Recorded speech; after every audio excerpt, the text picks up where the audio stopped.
Les amis, je vais rouler le bacon sur les spaghettis. Regardez, comme ça. Regardez comment ça se présente maintenant.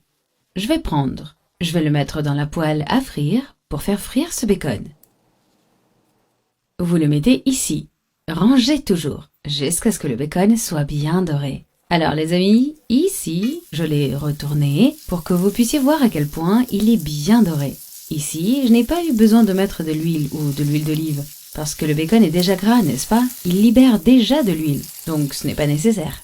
Les amis, le bacon est bien frit ici.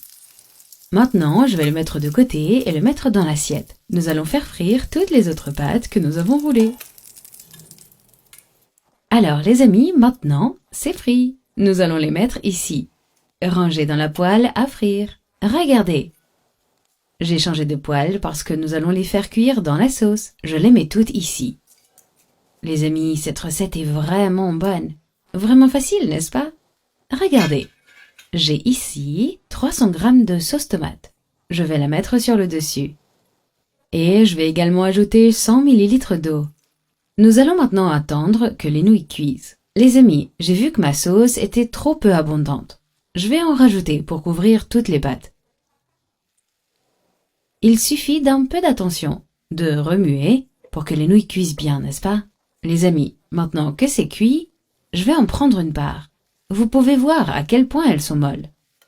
Je vais mettre ici, bien rangées, pour qu'on puisse les mettre au four. Regardez les amis, ces pâtes sont très différentes des autres, n'est-ce pas? Pour ceux qui aiment les pâtes simples, avec un goût un peu différent, ces pâtes sont idéales. Maintenant, la sauce qui est restée dans la poêle à frire, nous allons la mettre ici sur le dessus. Regardez comme elle est belle. Je vais l'étaler ici. C'est très proche les unes des autres. Maintenant, nous allons mettre le fromage ici. Le fromage sur le dessus. Nous allons en mettre beaucoup. Pour que ce soit beau. Pour que ce soit magnifique au moment du gratin. Le gratin de pâte au fromage est très bon.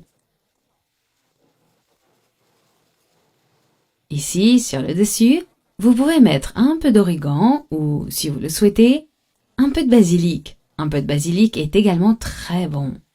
Nous allons maintenant mettre ce fromage au four pour le faire gratiner. Ici, le fromage à gratiner. Je vais l'amener ici pour que vous puissiez le voir. Regardez. Mettez-le dans l'assiette.